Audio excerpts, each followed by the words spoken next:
하나님 말씀 함께 보시겠습니다. 전도서 3장 1절부터 22절 말씀입니다. 전도서 말씀 제가 읽어드리겠습니다.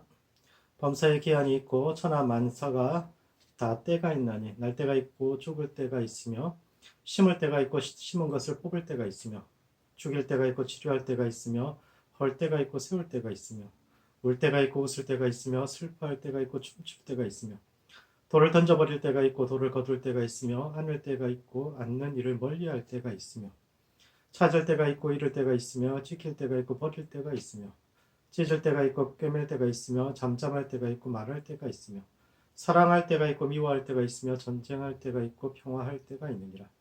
일하는 자가 그의 수고로 말미암아 무슨 이익이 있으랴. 하나님이 인생들에게 노고를 주사 애쓰게 하신 것을 내가 보았노라.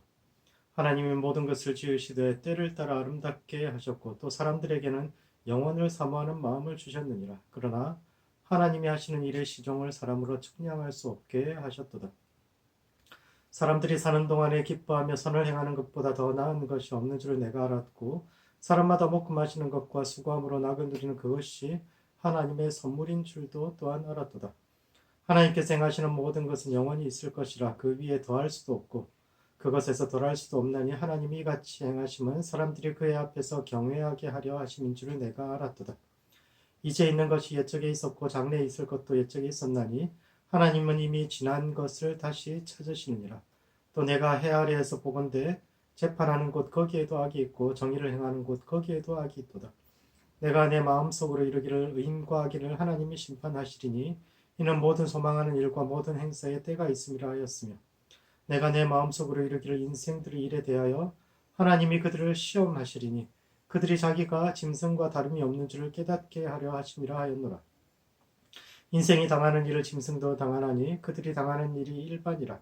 다 동일한 호흡이 있어 짐승이 죽음같이 사람도 죽으니 사람이 짐승보다 뛰어남이 없으면 모든 것이 헛됨이로다.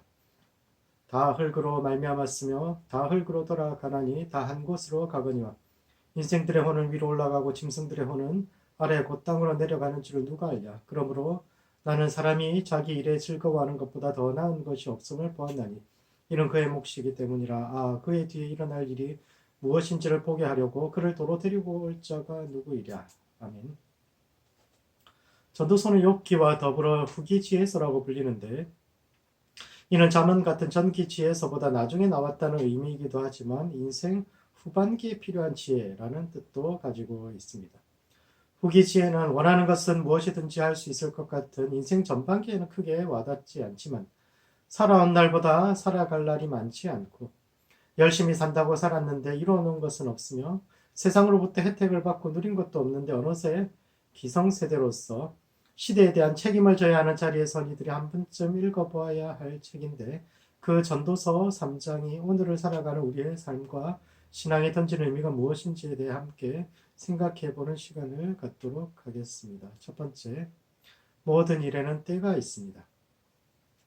전도서 3장은 때와 기한에 대해 이야기하는데 날 때가 있고 죽을 때가 있으며 심을 때가 있고 뽑을 때가 있으며 찢을 때가 있고 꿰맬 때가 있으며 사랑할 때가 있고 미워할 때가 있으며 전쟁할 때가 있고 평화할 때가 있다고 이야기하는데 이는 첫 번째 선과 악에 대한 구분을 허뭅니다.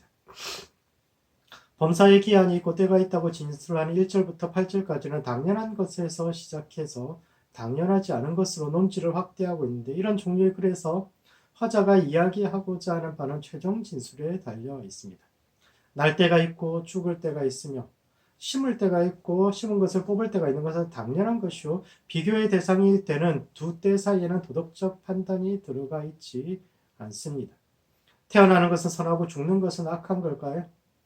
심는 것은 선하고 뽑는 것은 악할까요? 그렇지 않습니다. 태어나는 것이나 죽는 것도 선하거나 악하지 않으며 그때는 가치 판단의 영역 바깥에 있는 것입니다.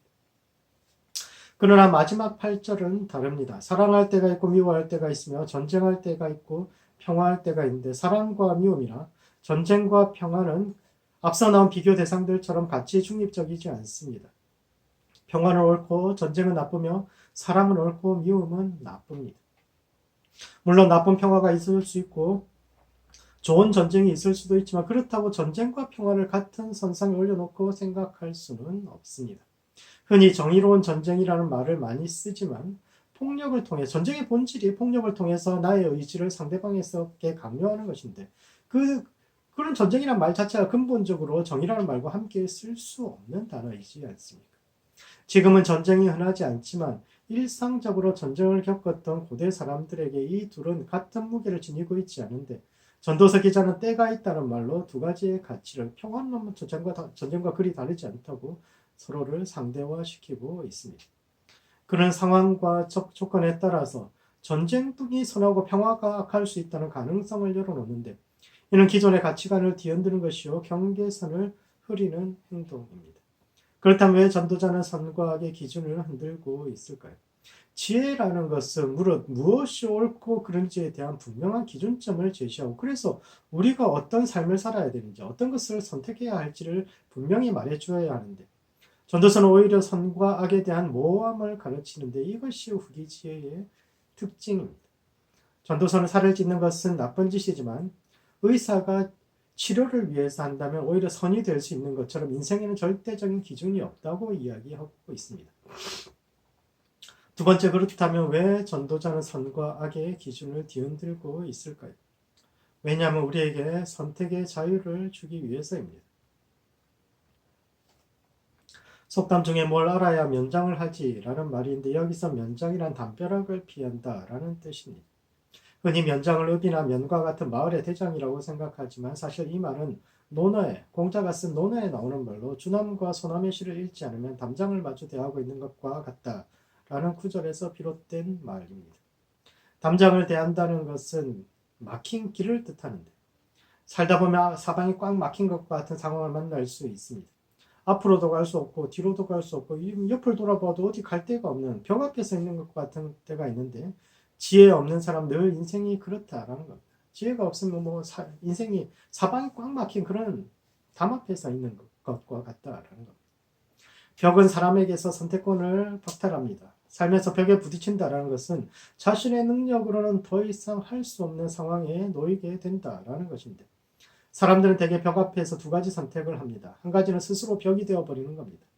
자신에게서 선택권을 박탈하고 다른 어떠한 시도도 불가능하게 하는 벽처럼 자신도 타인에게 벽이 돼서 다른 사람의 말은 절대 듣지 않고 자신의 생각만을 반복해서 주장하는데 이런 사람을 성경에서는 지혜 없는 사람이라고 이야기하고 세상에서는 벽창호라고 이야기합니다. 그들은 스스로 생각하고 결단해서 살아가는 것이 아니라 상황에 쫓겨 어쩔 수 없는 길을 없이 그렇게 인생길을 걸어갈 뿐인데 성경은 지혜가 없으면 이런 벽에 막힌 삶을 살아갈 수밖에 없다고 이야기합니다. 이에 반해서 지혜는 꽉 막힌 길 앞에서 스스로를 성찰하여 또 다른 관점으로 인생을 보게 합니다. 인생의 벽은 하루아침에 넘어가거나 해결책을 찾을 수 없습니다. 그렇게 쉽게 넘어갈 수 있는 것이라면 벽이라고 하지도 않겠죠. 벽은 근본적으로 기존의 방식으로는 해결할 수 없는 숙제요. 그 한계점 앞에서 생각지도 못했던 관점으로 인생을 보고 이전에는 존재하지 않았던 또 다른 선택이 있음을 깨달아야만 그 벽을 넘을 수 있는데 그것을 면장한다고 이야기합니다. 벽 앞에서 더 높은 차원의 인생을 만나는 것. 그래서 벽이 절망이 아닌 이곳과 저곳을 연결하는 담장으로 이해하게 되는 것이 면장이요. 그 수단이 지혜입니다. 그리고 성경의 지혜가 면장의 출발점으로 삼는 것이 바로 현실을 인정하는 것입니다. 전도자는 하나님이 굽게 하신 것을 누가 펼 수 있겠느냐라고 질문하는데 이는 현실이 원칙대로 움직이지 않는 것을 인정하고 시작하자라는 겁니다. 사람들은 전도자가 경계선을 허물고 기준을 무너뜨린다고 주장하지만 사실은 전도자가 기준을 무너뜨리는 것이 아니라 이미 현실이 무너져 있는 겁니다. 전도자는 단지 그 사실을 인정하고 시작하자고 이야기하죠. 지혜가 있다고 꼭 잘 삽니까? 어리석고 악한 사람이 끝까지 잘 먹고 잘 살기도 하고 착하고 지혜로운 사람들이 힘겹게 살기도 하는데 전도자는 그것을 인정하고 있을 뿐이요. 그렇다고 그것이 꼭 옳다고 이야기하는 것도 아닙니다. 오히려 전도서 기자는 이것이 하나님의 시험이라고 말합니다. 부조리한 세상과 벽은 우리를 향한 하나님의 시험이요. 이를 통해서 우리는 우리 자신이 짐승과 다름을 스스로 증명해야 한다라고 이야기하고 있죠. 전도자는 기존의 지혜에 대한 회의로 시작하지만 그 결론은 하나님이 모든 것을 때를 따라 아름답게 하실 것이라는 희망으로 끝맺고 있는데 그가 말하는 희망의 근거는 하나님에 대한 믿음입니다. 현실에서는 기준이 흔들리고 선과 악이 경계선이 흔들리지만 하나님께서 그것을 완전하게 하실 때가 올 것이요. 따라서 우리는 그 때를 기다려야 하는데 이는 성경적 지혜의 근본이 믿음에 있음을 이야기합니다. 세상에서 지혜는 이성에 근거하고 있다고 생각하지만 사실은 믿음에 근거합니다. 사람은 머리로만 사는 존재가 아니라 가슴으로 사는 존재예요. 사람에게 중요한 것은 눈에 보이는 현실이 아니라 바라보는 이상이요 방향이며 속도입니다. 그러므로 자신의 벽을 직시해야 합니다. 지금 우리 앞을 가로막고 있는 벽은 어떤 것입니까? 그리고 그 벽 앞에서 나는 어떤 태도를 취하고 있습니까? 우리는 지혜 없는 사람들처럼 하나님과 사람을 원망하고 있습니까? 아니면 이 벽이 나로 하여금 더 높은 신앙과 인생의 길을 보여줄 것을 기대하며 하나님의 도움을 기다리고 있습니까? 하나님은 때를 따라 모든 것을 아름답게 하시는 분입니다. 하나님께서 하시는 일의 시종을 사람은 알 수 없지만 지금까지 우리 삶을 선하게 이끌어 오신 그 하나님께서 오늘도 은혜 베푸실 것을 믿으며 벽 앞에서도 잠잠히 하나님을 바라볼 수 있는 모든 성도들 되시기 바랍니다. 두 번째, 벽 앞에서 인간으로서 완성되어 가야 합니다. 3장의 결론은 인생들의 혼은 위로 올라가고 짐승의 혼은 아래로 내려가는 것을 누가 알랴. 그러므로 나는 사람이 자기 일에 즐거워하는 것보다 더 나은 것이 없음을 보았느니 그것이 그의 몫이기 때문이라는 것인데, 이는 첫 번째, 공허한 말의 반복에서 벗어나야 합니다. 인생의 혼은 위로 올라가고 짐승의 혼은 아래로 내려간다는 것은 그 시대에는 상식이요 믿음입니다. 인간은 짐승과 달라서 죽으면 그 혼이 높은 하늘로 올라가지만 짐승들의 혼은 땅 아래로, 즉 흙 속에서 사멸된다고 생각했습니다. 옛사람들은 인간의 혼은 불멸이지만 짐승의 혼은 그렇지 않으며 그 점에서 인간은 짐승과 다르다고 생각했는데, 이에 대해 전도자는 의문을 제기합니다. 그런 줄 누가 알랴? 라는 말은 누가 그것을 확인할 수 있는가? 라는 뜻입니다. 정말 그럴까? 사람과 짐승이 근본적으로 차이가 있을까? 누가 그것을 확인할 수 있는가? 라고 질문하는데, 이는 사람은 어떤 존재며 인간성의 본질은 어떤 것인가에 관한 질문이기도 합니다. 사람은 동물과 어떤 점에서 차이가 있을까요? 인간이 스스로를 정의하는 학명이 호모인데 여기에 무언가를 덧붙여서 스스로가 어떤 존재인지를 이야기합니다. 현생 인류는 호모 사피엔스 사피엔스라고 하는데 이는 슬기롭고 슬기로운 인간이라는 뜻입니다. 인류는 손을 사용할 줄 아는 호모 하빌리스에서 출발해서 도구를 사용할 줄 아는 호모 파베르를 지나 언어를 쓰는 호모 로코엔테스를 거쳐 마침내 지혜로운 사피엔스가 되었는데, 이 모든 학명의 공통점은 인간을 이성적인 존재로 보고 있다라는 것입니다. 인간은 생각할 수 있는 존재이기 때문에 다른 동물들과 구분되며, 그래서 죽으면 인간의 혼은 하늘로 올라가고 짐승의 혼은 땅으로 내려간다고 생각하지만 정말 그럴까요? 정말 이성적이기 때문에 인간이 짐승과 다른 걸까요? 이성이 인간의 본질이라면 더 똑똑한 사람일수록 더 완성된 인간이라고 할 수 있습니다. 그렇다면 남들보다 더 많은 생각과 계산을 빨리 할 수 있는 논리적이고 계산적인 소위 천재들이야말로 완전한 인간이라고 할 수 있을까요? 그렇지 않습니다.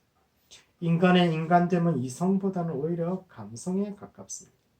사람이 동물과 다른 이유는 부조리한 현실이 뭔가 잘못됐다고 인식할 수 있기 때문입니다. 토끼가 사자에게 잡아먹히면서 내 인생 억울하다 이렇게 생각할까요? 나는 왜 태어났을까? 하늘이 왜 이렇게 불공평한가? 사자에게는 왜 더 많은 것을 주고 내게는 더 적은 것을 주었는지 비교하고 원망할까요? 동물에게는 그런 감각이 없습니다. 그들은 부조리라는 개념도 또 그것을 어떻게 해결해야 할지도 모르고 그저 본능이 시키는 대로 자신에게 주어진 역할을 하다 갈 뿐이지만, 인간은 다릅니다. 인간은 무언가 이건 옳지 않다, 이건 제대로 되어 있는 것이 아니다, 정의롭지 않다는 부조리의 감정을 느끼고 그 잘못된 것을 바꾸려는 의지를 가지고 있다는 점에서 동물과 다릅니다. 흔히 사람을 머리 검은 짐승이라고 하는데, 이는 근본적으로는 동물과 다르지 않지만 은혜를 알고 약자와 공감할 수 있는 가슴을 가질 때 비로소 동물들과는 다른 차원의 존재가 될 수 있다는 겁니다. 사람은 사람으로 태어나는 것이 아니라 사람으로 만들어져 가는 것이요, 그런 점에서 사람됨의 핵심은 부조리를 느끼는 감정에 있다라는 겁니다. 두 번째, 부조리 앞에서 포기하지 않고 앞으로 나아갈 때 사람은 사람이 될 수 있습니다.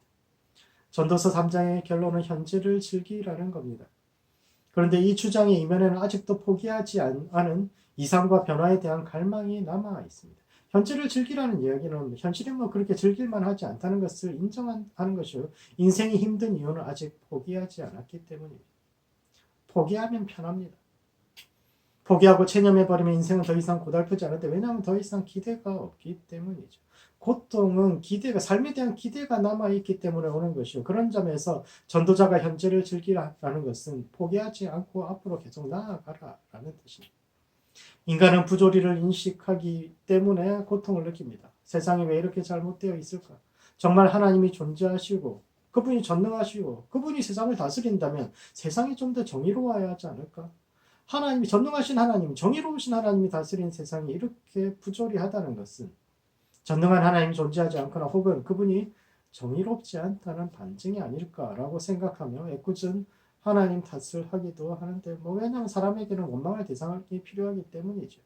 그러나 재미있는 것은 사람들이 그렇게 세상을, 하나님을 원망하면서도 포기하지 않고 앞으로 나아가는 존재라는 겁니다.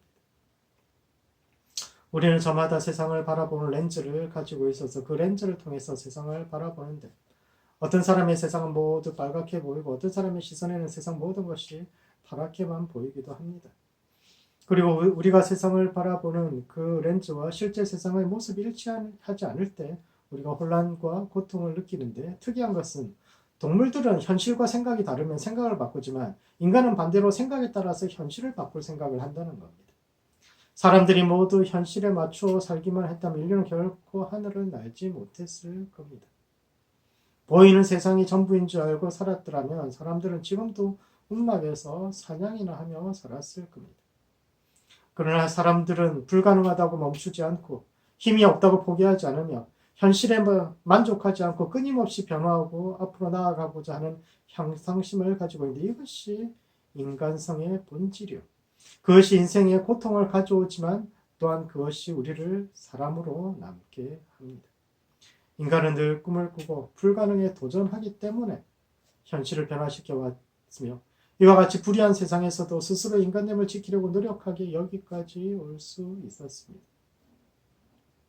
최근 일제시대 미국으로 이민 온 한인들의 힘겨운 삶의 여정을 그리고 있는 파친코라는 드라마의 첫 구절이 이렇게 시작합니다. 시대가 우리를 망쳤지만 상관없다. 언제나 시대는 우리가 손댈 수 없는 저 먼 곳에서 우리의 삶에 영향을 미치고 또 때로 우리의 인생을 망치지만, 지혜로운 이들은 그런 시대를 탓하기보다는 이것이 인생이요, 그 속에서도 사람들이 어떻게 살아있는지를 보여주는데, 그러므로 벽 앞에서 사람으로 완성되어가는 모든 성도들 되시기 바랍니다. 세상에는 벽 앞에서 인간성을 저버리고 세상과 타협하며 검은 머리 짐승이 되는 어리석은 자들이 많지만, 우리는 하나님을 바라봄으로써 오히려 벽 앞에서 더 깊이 하나님을 사랑하고 참 사람이 되어가는 모든 성도들 되시기 바랍니다. 말씀을 정리하겠습니다. 전도서 3장은 때에 관한 이야기로 시작해 인간이 어떤 존재인지에 관한 고민으로 끝이 나는데, 첫 번째, 면장해야 합니다. 벽 앞에 서 있는 것과 같은 갑갑함을 느낄 때 하나님을 원망하는 것이 아니라 스스로의 삶을 성찰하여 더 높은 차원으로 성장하는 모든 성도들 되시기 바랍니다. 두 번째, 벽 앞에서 인간성을 지켜야 합니다. 사람은 사람으로 태어난 것이 아니라 만들어져 가는 존재요. 벽 앞에서 포기하느냐 포기하지 않느냐에 따라서 우리 인생의 가치와 무게가 결정되는데, 쟁기를 잡고 뒤를 돌아보지 않는 모든 성도들 되시기 바랍니다. 기도하시겠습니다. 기도하실 때는 벽 앞에서 하나님의 백성으로 거듭나는 성도 될 수 있도록 스스로를 위해서 기도합시다. 벽 앞에서 세상과 타협하는 것이 아니라 하나님을 바라보고 십자가를 진 예수님을 따라감으로써 참 사람으로 거듭날 수 있도록 스스로를 위해서 기도하시고, 두 번째, 면장하는 성도와 교회 될 수 있도록 서로를 위해서 기도합시다. 벽이 앞이 보이지 않는 것 같은 캄캄한 벽 앞에 선 것과 같은 이 시대에 하나님의 지혜로 세상을 밝히는 성도와 교회 될 수 있도록 서로를 위해서 함께 기도하시겠습니다.